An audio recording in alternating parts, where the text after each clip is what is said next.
Hey fellow Vault Dwellers, it's Angry Turtle, and finally today I have for you a finalized version of the Stealth Commando. The ultimate build, at least of the past. There is one serious problem I want to discuss, but we'll do that when we go into a combat showcase. This one thing, really, against Commando. But first, the build itself. And as you can see by my health bar already, this build is planned to be used between 20% and up to 60% of your health bar. So it is using unyielding armor, but on the spectrum. So most of the time, depend on the content, you want to have over half of your health. Now the special. I have it under the name Blooded Commando, as you can drop your health and play under 20% of health, typical Blooded, but I rarely use this typical approach anymore. The base special distribution before legendary perks, you can see it in here. There is a lot of legendary perks. We open legendary perks. I'm using Funky Dots. That's for poison in daily ops, in mutated events, and inside the raid. Incredibly important in my opinion. Follow through to activate this extra sneak attack damage. Special agility, luck, intelligence, endurance. If you don't plan to use energy weapons or not a lot of them, you can skip intelligence. So you can save that and spend it on whatever else. Perks. What and why? So under strength, railway is still #1 weapon that I'm using, so bandolier is required. I do have a blocker to be a little bit more tanky. It could have been in here Trawling Pharmacy. Why it's not in my case, I have it on armor. But I have other armor that do not have it, so then I'm swapping blocker to Trawling Pharmacy if I want to use my other armor set. The blocker is very handy. You can play without it if you avoid being hit, so you can swap it for Trawling Pharmacy. Under perception, full damage, so of course all the commando perks, ground pounder to reload faster, tank killer for more damage, and concentrated fire to target the weak spot in VATS. Endurance, more and more important each day, even for the stealth commando, because you cannot be stealth commando all the time. Only sometimes you can really sneak. A lot of content is locked out from sneaking, so you need some level of tankiness to survive, especially if you want to enter a raid without power armor, which is not generally recommended. Life Giver for more tankiness from Iron Stomach and Natural Resistance, and more action points from Thirst Quencher. Adamantium Skeleton so you don't get crippled on your endeavors. Fireproof for more tankiness, and Star Genes to keep mutations. Under Charisma, booster to mutations, strength in numbers, and Tenderizer to do more damage. Under Science, if you use energy weapons. Under Intelligence, you have all science perks if you use energy weapons to do more damage. 30% total bonus damage. First Aid for our auto stims. Nerd Rage to do even more damage if you decide to go full-blooded for some content. Like for daily driving and for extra carry weight, I would go full-blooded with this build for full unyielding bonus, and then you can clear Westec or whatever you need to clear. Patch is included if you carry a lot of energy ammo. If you don't, like if you opt out from that, so those not needed. So we are saving, if you opt out from energy guns, you are saving 8 special out of intelligence you don't need and you can spend somewhere else. Under agility we have evasive because it only costs 1 point. The chance is not great, only 10%, and it has cooldowns, but 1 point, worth it. Born Survival, I decided to run max out, as it's so easy to die nowadays if you are stealth commando, so it's better if it kicks in before you are dead. Then Escape Artist for sneaking, Ganfu for auto-target swapping in VATS, White Knight, as I was annoyed how fast my armor was breaking. So White Knight. Adrenaline to do even more damage, and Dodgy. Dodgy I will sometimes swap out if I really need action points more than tankiness, but yeah, it's needed if you want to tank anything. Under luck, I am running Curator, as I have plenty of bobbleheads. If you don't, swap it. Good with salt to keep my food untouched. If you don't really have much food, swap it. You could swap good with salt with bloody mess. I was not able to squeeze in bloody mess if I want to keep my food. So the choices are tough in here. For damage, bloody mess would be more preferable. Just my oversupply of food is forcing me to keep this one on. Tormentor for crippling, better criticals for damage, Ricochet for tankiness, surprisingly the most helpful perk even if you are Stealth Commando. That's the most helpful in regards of tankiness. Cap Collector, this is great now, so if you need caps for those presents that are currently craftable and you can get this wrapping paper, that helps a lot to collect lots of caps from enemies. Four-Leaf Clover to get your hits on point, charge criticals from misses. Critical Savvy to get those every other shot as a critical. And Junk Shield for tankiness. With high luck, this is hugely impactful. So the best two perks to make you more tanky on this build, Junk Shield and Ricochet. Yeah, the cheapest ones are the most helpful. So this is the perks covered. Now, Mutations.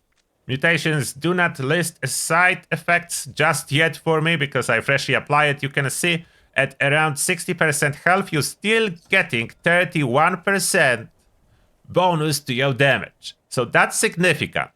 With just a little bit of health sacrifice, you are getting 31% bonus to damage. That's a lot. Bird Bones for agility and fall speed reduction, Eagle Eyes for crit damage, Egghead for intelligence if you need more experience. If you don't, you can skip Herbivore because we are only relying on 2 food items that are benefiting from Herbivore greatly. Herd Mentality for free special, Marsupial for jumping, Scully Skin for free tankiness, almost free, and Speed Demon to move faster. At the same time, as you notice, this build do not include Class Freak. So if you cannot afford serums, if you are not dropping enough free serums from the raid to remove the most annoying side effects, you can consider equipping Class Freak rather than Good with Salt. Unless you can accept some of the side effects from those mutations, which is absolutely fine too.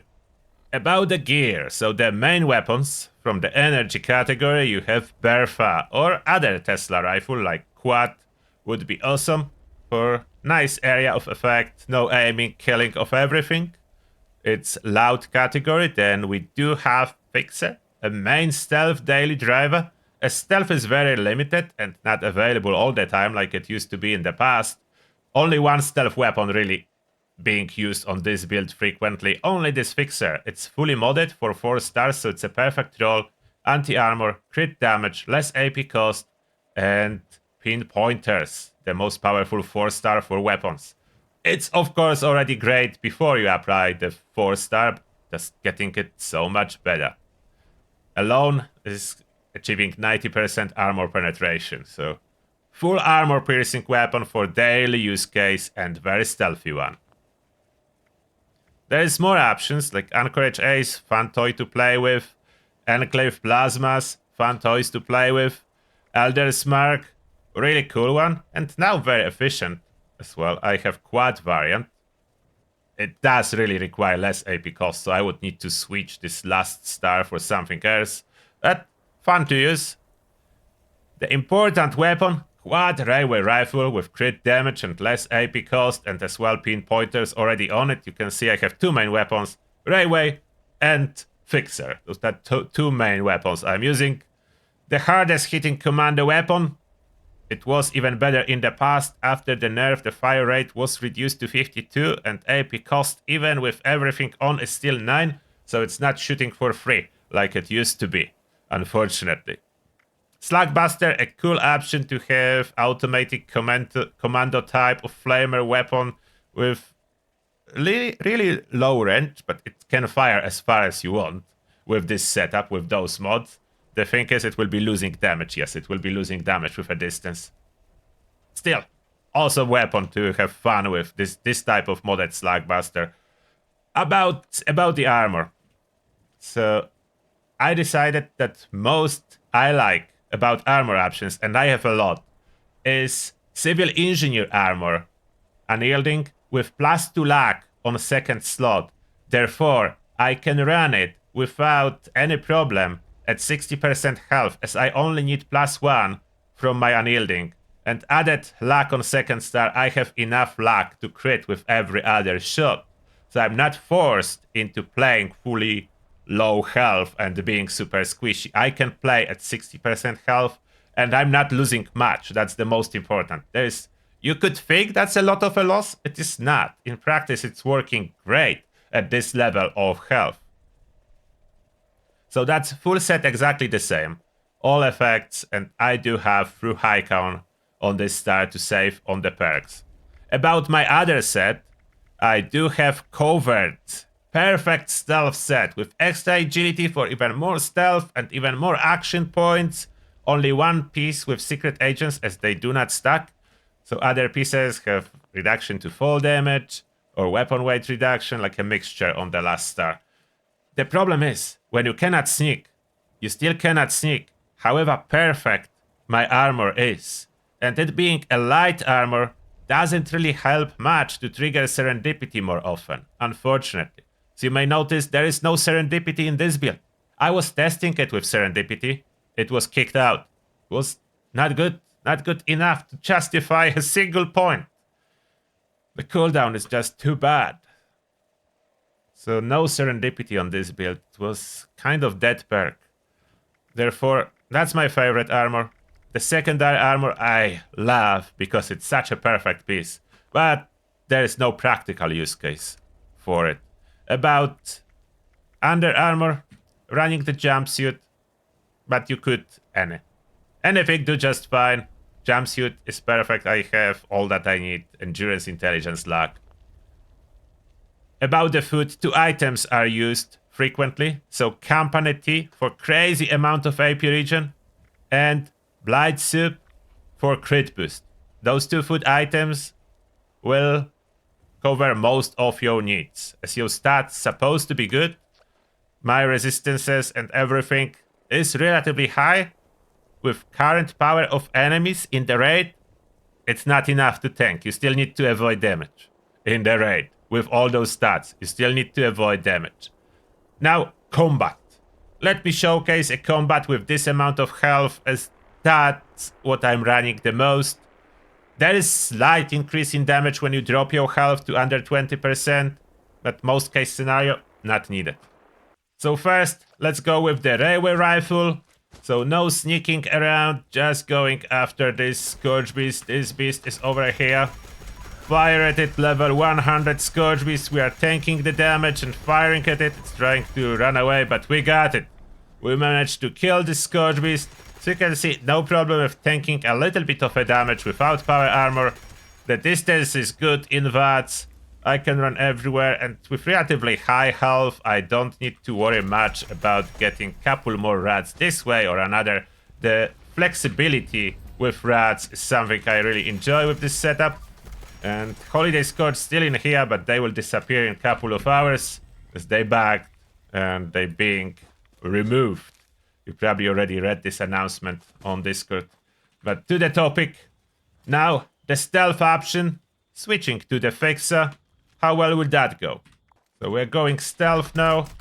So you can see, perfect performance. The 4-leaf clover is amazing perk. You don't need to really care what's the percentage hit chance. It will hit with criticals. Nevertheless, very quickly. You charge from the miss. So you have critical every other shot. You hit, you miss, doesn't really matter. And here we killed a level 100 Scourge Beast again. Quite smooth action. The bonus from sneaking and all those criticals are awesome. Now I promise I will talk about the problem we have here when it comes to Commando. It performs well. If you can sneak, it's awesome. If you cannot, you are relying on a railway rifle that is performing real well. 200 damage? Great. 200 damage with fire rate of 50. Fully spec for it. And now the problem. Gatling Plasma, 140. Railway Rifle, 200. Oh, now the Adrenaline Fault, so 175 versus Gatling Plasma, 120 plus minus. But Gatling Plasma fire rate is more than doubled. And I am not spec for Gatling Plasma, and Gatling Plasma do not require a quad prefix, so I can use armor piercing. No, action. I'm completely unspec for Gatling Plasma. Let's visit one more fissure site. Similar situation to the railway rifle, both railway rifle and Gatling Plasma are perfect rolls, so we are comparing perfect with perfect. In the past, the trade-off was that your AP was draining like crazy if you attempted to use Gatling Plasma in VATS. But it's no more, so I can fire Gatling Plasma. As you can see it here, annihilate this Scourge with being completely unspec to use Gatling Plasma. I'm Commando built at this moment. There is not single heavy gunner perk equipped. Not a single one. And I'm not wearing a power armor. So that is the problem I wanted to tell you about. The future of Commando is heavy Mando. And that will be my next build because I'm paying here for the privilege of use Commando weapons. And the payment is less damage, worse performance. And yes, there are silent heavy guns. So I can do heavy Mando with stealth option untouched, still using unyielding armor and benefiting from the power of heavy guns after all the buffs and reductions to AP cost. So that will be the next build. So this is Ultimate Commando build. And next one will be Heavy Mando. And look how fast my AP is regenerating. Thanks to just the T and being a herbivore. This is insanely fast. The stats, the total AP pool, everything is enough. Even without boosting a lot.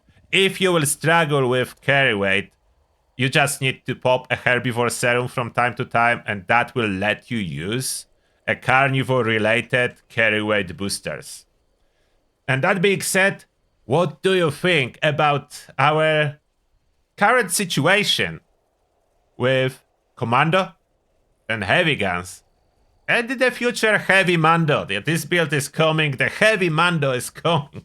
Stealth heavy Mando, not Commando. Stealth heavy Mando is coming. And that being said, thank you a lot for watching and see you all in the next one.